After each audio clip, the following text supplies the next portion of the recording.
Imagina a seguinte situação. Um determinado dia, o professor chega na sala e devolve as avaliações que tu e os colegas realizaram na aula anterior. Para tua surpresa, a tua nota é 0. Tu erraste todas as questões de VUF que compunham a avaliação. Espantado, tu olhas para a avaliação da colega ao teu lado e percebe que ela também tirou 0.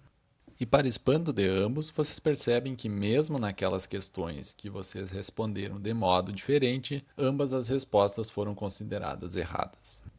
Imagina ainda que vocês interrogam o professor pedindo uma explicação para esse fato no mínimo estranho, ao que o professor responde com a seguinte explicação: eu acredito que a verdade é relativa a cada pessoa. Mais do que isso, acredito que a verdade também é relativa a cada pessoa em um determinado instante de suas vidas. Por essa razão, o que é verdadeiro para mim pode ser diferente do que é verdadeiro para cada um de vocês. E além disso, o que foi verdadeiro para mim em um determinado momento da minha vida também pode ser diferente do que foi verdadeiro para mim em outros instantes da minha vida.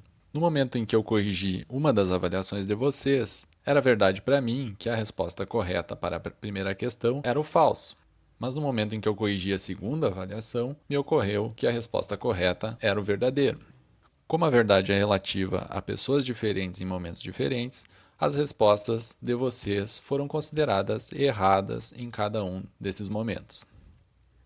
A lição que essa história esquisita sugere é que a verdade ocupa um lugar importante em nossas vidas e que, ao falar sobre a verdade em vários contextos, nos interessa não apenas saber o que cada um individualmente entende que seja a verdade, mas que nós tenhamos algum grau de objetividade ao avaliarmos o que é verdadeiro e o que não é. Nas avaliações escolares, nós esperamos que a correção seja feita com base naquilo que é verdadeiro. Nós também entendemos que há uma diferença muito grande entre acreditarmos ou termos alguém ter a opinião de que um determinado medicamento ou vacina funciona e a vacina ou o medicamento efetivamente funcionar. No direito, nós esperamos que os juízes consigam capturar o que é a verdade no que diz respeito a uma acusação e que o verdadeiro culpado seja condenado e não uma pessoa inocente. E nós esperamos também que a ciência e o conhecimento, do modo mais geral, busquem e alcancem em grande medida a verdade. Apesar de valorizarmos a verdade, o que nós veremos no vídeo de hoje é que é bastante complicado tentar explicar o que é, afinal de contas, a verdade. Mesmo que esse conceito ocupe um lugar importante nas nossas vidas, no momento em que nós tentamos explicar o que é a verdade, da mesma maneira que acontece com vários outros conceitos de importância filosófica, como a justiça ou a bondade e assim por diante, nós temos problemas e paradoxos conceituais que precisam ser resolvidos. Como sempre, eu recomendo que vocês tenham um caderno em mãos, façam pausas e anotem os conteúdos e também as dúvidas que surgirem no decorrer do vídeo. O vídeo terá 5 partes, começaremos falando sobre verdade e proposições, depois falaremos sobre a teoria da verdade como identidade, passando em seguida a teoria da verdade como correspondência, e por fim falaremos das teorias da verdade como coerência e da verdade como utilidade. Em primeiro lugar, é importante que nós delimitemos a que coisas nós aplicaremos o conceito de verdade. Nós usamos os adjetivos verdadeiro e falso para falar de porções de informação ou conteúdos informacionais que nós frequentemente expressamos através da linguagem. Ao usarmos esses dois adjetivos, nós frequentemente os aplicamos a porções de conteúdo informacional expresso linguisticamente que nós convencionamos chamar de proposições. Nos fragmentos que nós temos projetados na tela, os espaços em branco são espaços que podem ser preenchidos por conteúdos que constituem uma proposição. E como exemplos de proposições, nós temos coisas como a afirmação que diz que está chovendo, a afirmação que diz que João é mais alto que Pedro e a afirmação que diz que 2 mais 2 é igual a 4.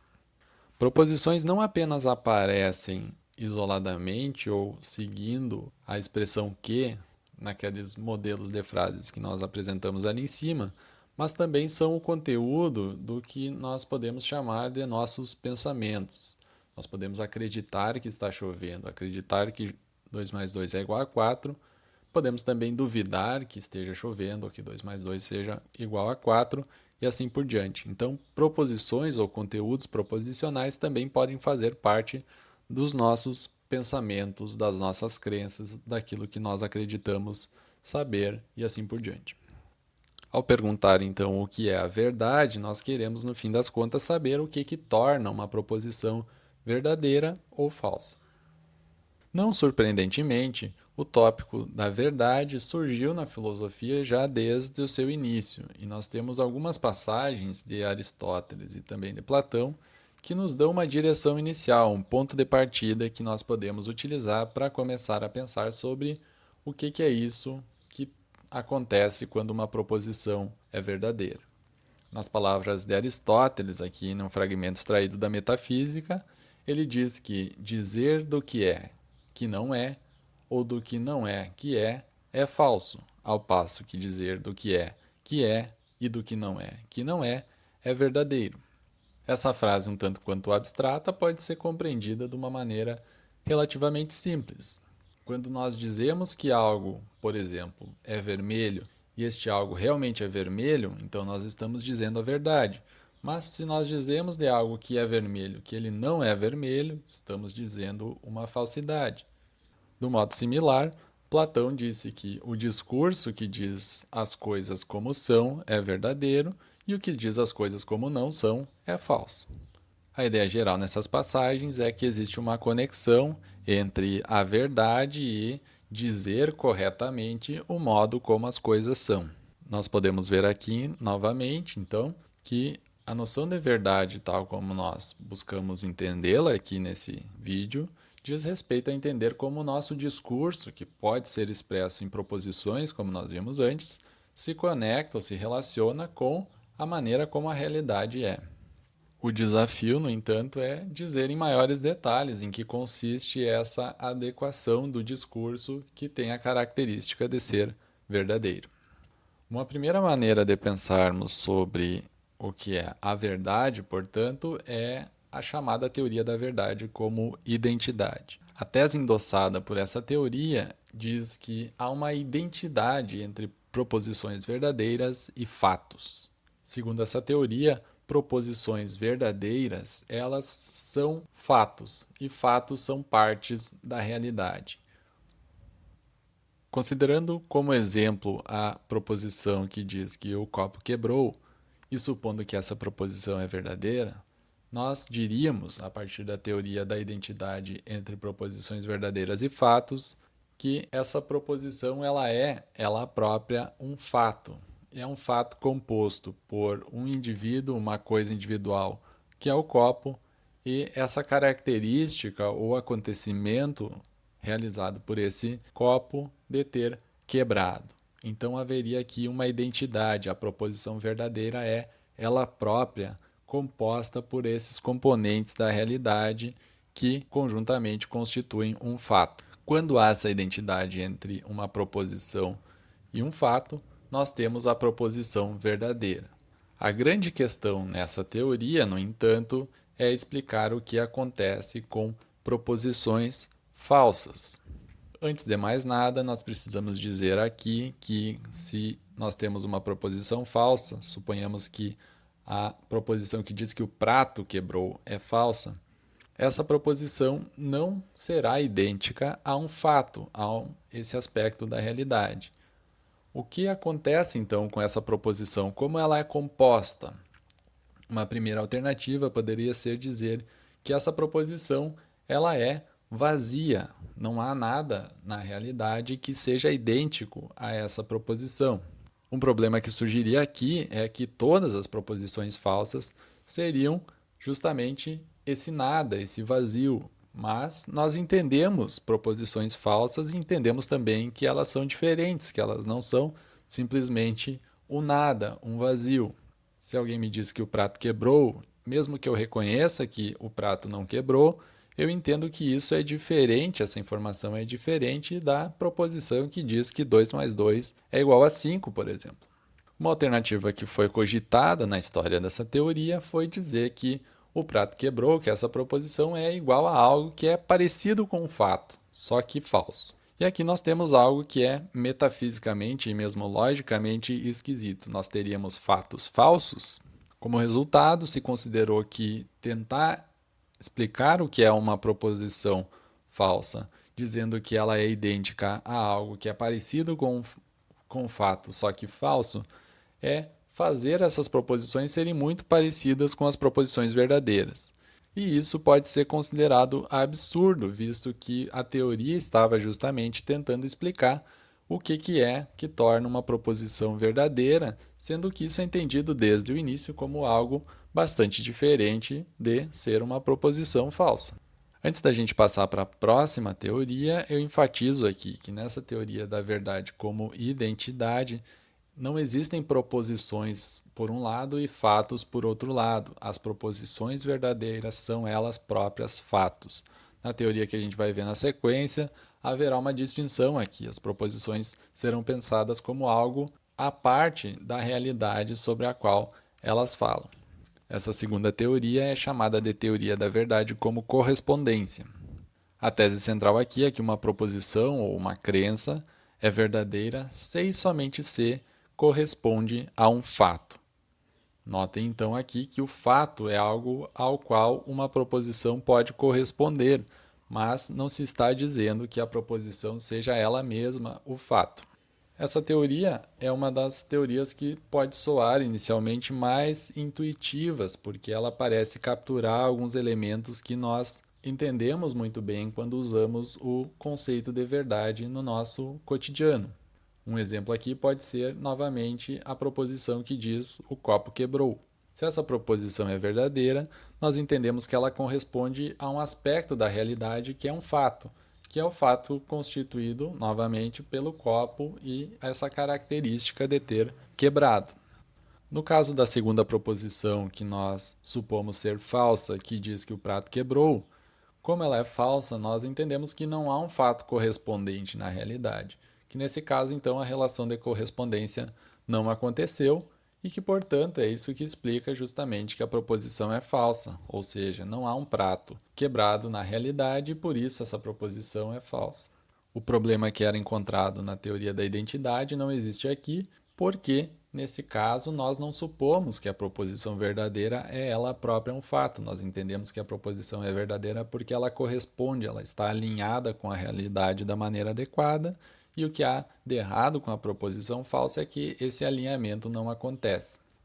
Mas isso não impede que a teoria da verdade como correspondência encontre os seus próprios problemas.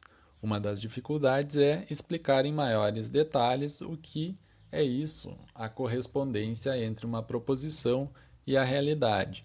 Como é que algo linguístico ou mental ou algo que é um conteúdo informativo, como que isso pode corresponder a coisas que são objetos, espaços temporais que compõem o mundo em que nós vivemos? Como pode haver uma relação entre coisas que são aparentemente tão diferentes? Uma outra dificuldade é explicar como pode haver correspondência para proposições mais complexas do que essas que a gente começou considerando. Consideremos as seguintes proposições. É falso que o prato quebrou. Se nós dissemos antes o prato quebrou que essa proposição é falsa, então a proposição que diz que é falso que o prato quebrou deve ser verdadeira.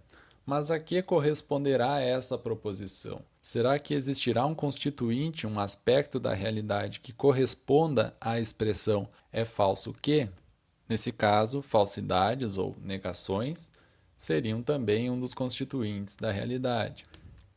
Suponha ainda a seguinte proposição: é falso que o copo quebrou. Se o copo quebrou, então é errado dizer que é falso que o copo quebrou. Mas por isso mesmo é correto dizer, ou seja, é verdadeiro, que é falso que o copo quebrou.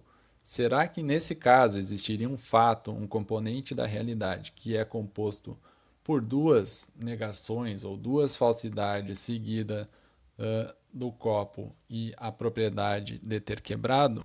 Quando nós pensamos sobre proposições desse tipo mais complexo e um tanto quanto bizarro, mas entendendo que elas também são verdadeiras em algumas ocasiões, é curioso, é difícil pensar sobre como a realidade tem que ser no final das contas para que haja a correspondência no caso das proposições verdadeiras. Então, esse é um tipo de dificuldade que surge aqui na teoria da verdade como correspondência. A terceira candidata que nós consideraremos nesse vídeo é a chamada teoria da verdade como coerência. A tese principal dessa teoria diz que uma proposição ou crença é verdadeira se e somente se ela é parte de um sistema coerente de proposições ou crenças.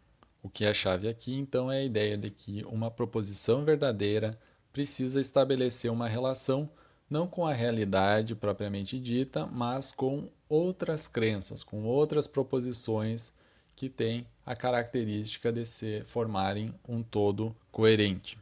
Quais são as motivações por trás dessa teoria?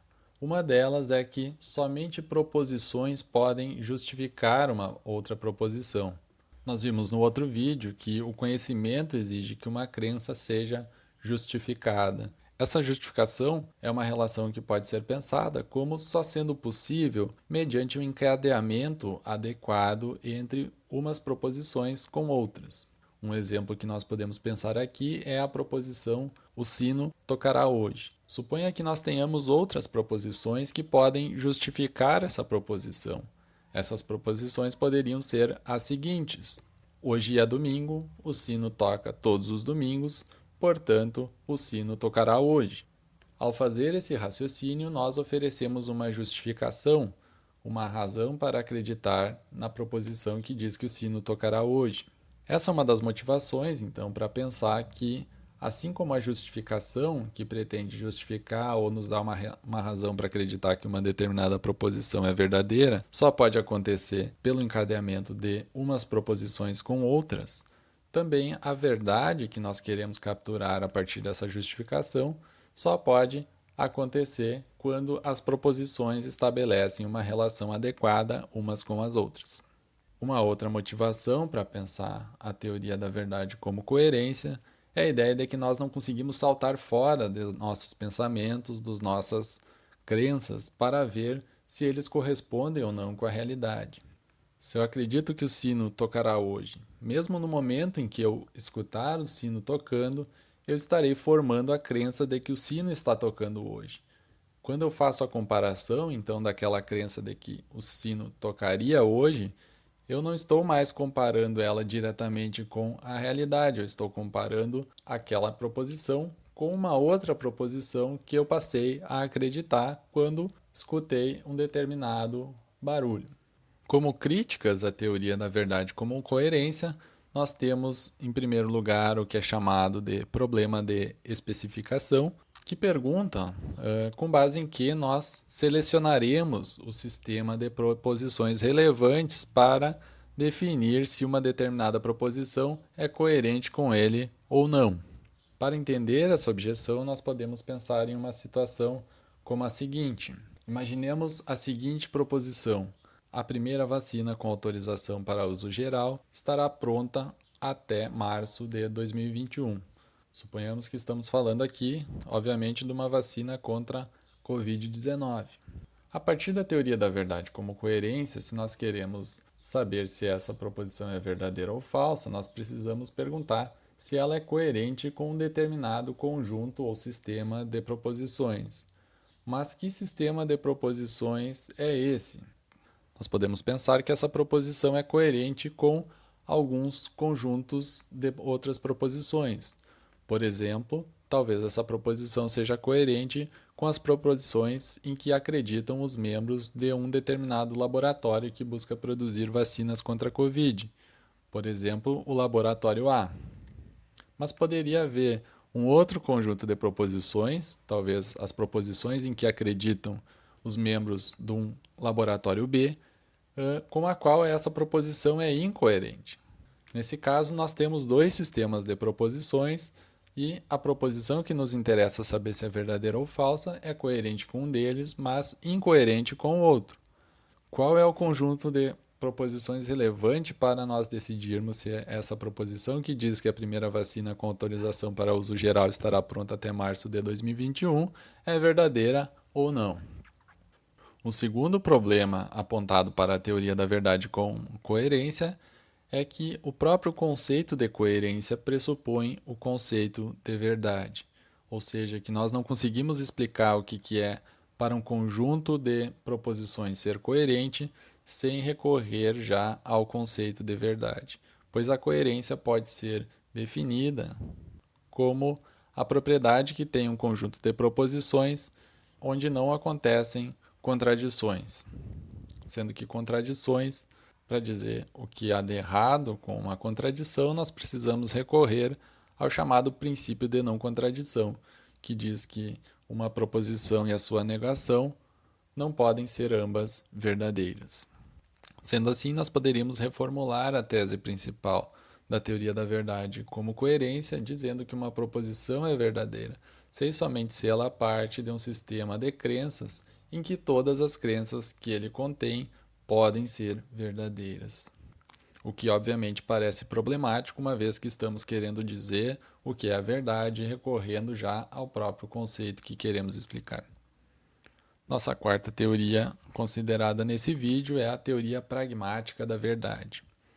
Essa teoria diz que proposições verdadeiras são aquelas que serão aceitas no final da investigação, ou ainda que proposições verdadeiras são aquelas em que é satisfatório ou proveitoso acreditar. A ideia geral dessas teorias é vincular a noção de verdade a coisas que tenham um determinado papel nas atividades cognitivas e sociais humanas. Então, de acordo com a primeira definição, as proposições verdadeiras são aquelas que serão aceitas no final de uma investigação, ou seja, quando a investigação científica, quando a busca de conhecimento atingir o seu estágio mais bem desenvolvido.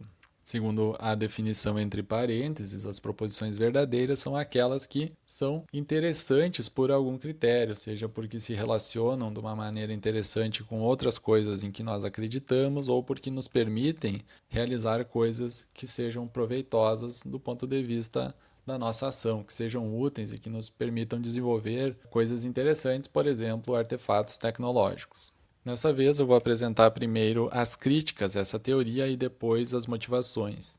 Uma primeira crítica diz que algumas proposições podem ser verdadeiras, mesmo que inúteis ou mesmo que nunca venham a ser descobertas, o que contraria a tese da teoria pragmática da verdade.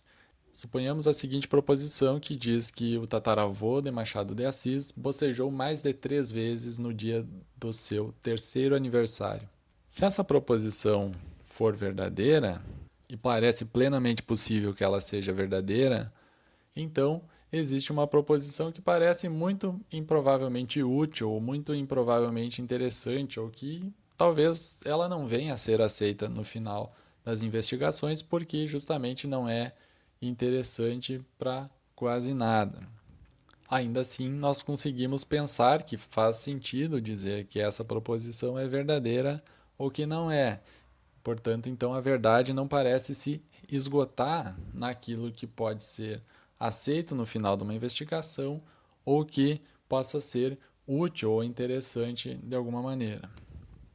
Uma outra crítica que é frequentemente feita a esse tipo de teoria é que ela parece tornar a verdade subjetiva ou demasiado ligada aos interesses e possibilidades humanas, e isso conta como uma forma de antirrealismo, ou seja, a ideia de que nós não reconhecemos que existe uma realidade independente dos nossos interesses e daquilo que é interessante para nós humanos, e passamos a vincular a verdade, então, de uma maneira muito forte com aquilo que a nós interessa nas nossas investigações e nas nossas aspirações.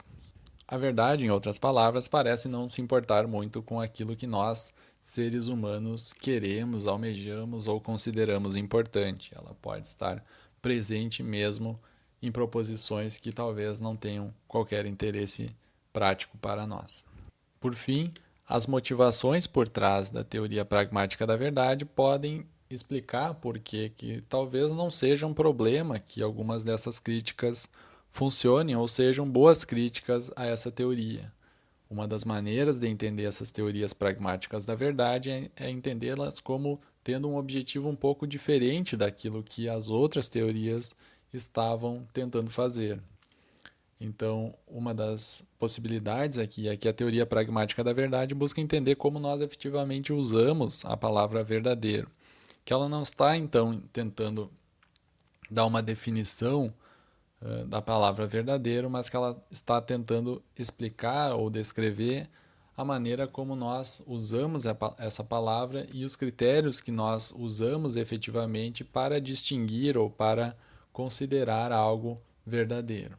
Dessa maneira, então, ela pode explicar que tipos de interesses nós temos em mente quando nos preocupamos em classificar algo como verdadeiro ou não, e também em que situações nós podemos acabar encontrando afirmações que nós consideraremos verdadeiras.